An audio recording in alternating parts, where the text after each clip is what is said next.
બસ ચલો પરી વાર્તા કહો. બહાદુર ચકલી. બોલો. બહાદુર ચકલી હતી અને બહાદુર ચકલી હતી.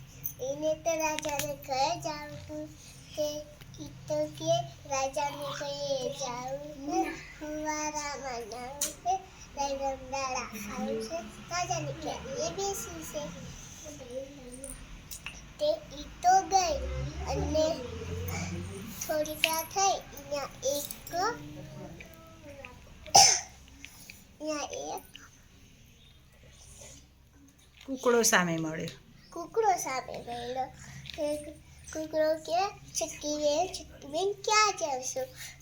ચક્કીબેન કે રાજાને કે જવું છે, ફુવારામાં નાવું છે, રમદાડા ખાવા છે, રાજાની ગાદીએ બેસવું છે. તે કૂકડો કે તમને બીક નહીં લાગતી છે? ચક્કી કે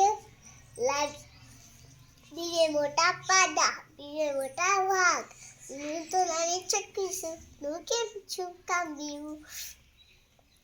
તે કે ઓલો કૂકડો કે તમે જાઓ છો તો મારા થોડા પીછા લેતા જાઓ, એની ખાખડી બનાવીને પેડો અને જાઓ.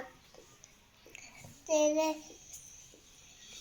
કૂકડાઈના થોડા પીછા આપ્યા અને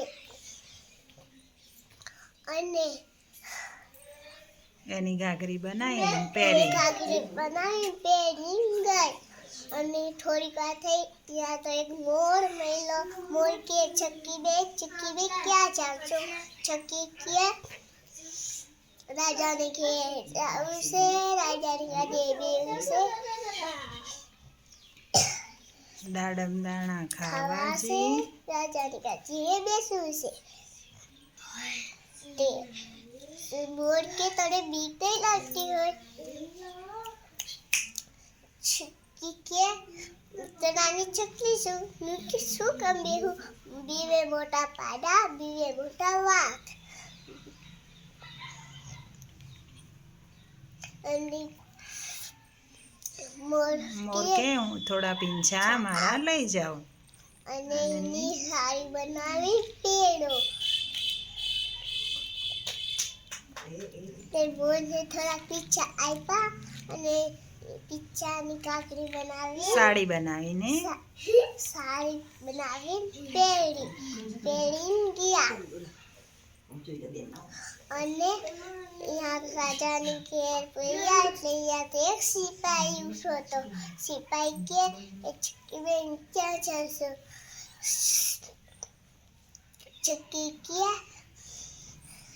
રાજાની ઘેર જવું છે, ફુવારામાં નાવું છે, દાડા ખાવા છે, રાજાની ગાદીએ બેસવાજી. સિપાહી કે તમે મારી એક સલામ ભરો તો તમને જવા દઉં. તો ચક્કી કે હું તો નથી સલામ ભરવાની. તે ચક્કી ઉડીની પાઘડી પર બેઠી અને સિપાહી તો બીક ન હતો અને કે ભાગો રે ભાઈ ભાગો, અને પાઘડી નીચે ફેંકી દીધી અને ભાગો રે ભાઈ ભાગો એમ કે ભાગો. અને ચક્કીબેન તો પાઘડી ઉપરથી નીચે ઉતરી ગયા અને ગયા અંદર. ત્યાં તો એક રાજાને ઘરે ગયા તો રાજા તો હિસકો ખાતો હતો. રાજાએ કીધું કે ચક્કીબેન આવો અને મારા ખોળામાં બેસો. પછી રાણી બા આવ્યા. રાણી આવી અને કે ચક્કીબેન આવ્યો દાડા ખાવ. ચક્કીબેન તો ખાતા અને રાણી કે તમારે જેટલા સુધી રહેવું એટલા સુધી રહ્યો, દાડા ખાતા તો ફુવારો ત્યાં નાતા જાવ. રાજાની ગાદીએ બેસતા જાઓ.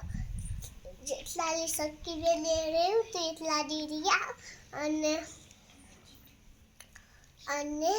એને એનું ઘર પછી યાદ આવ્યું તો એ તો ગયા અને કીએ રાજાની ગાડીએ બેસી દાયડા ખાધા ફુવારી નાવા ગઈ અને ખાખરી બનાવી રાજાને ઘેર ગઈ તી, ફુવારામાં નાતી તી, રાજાની ગાદીએ બેસી તી. સરસ.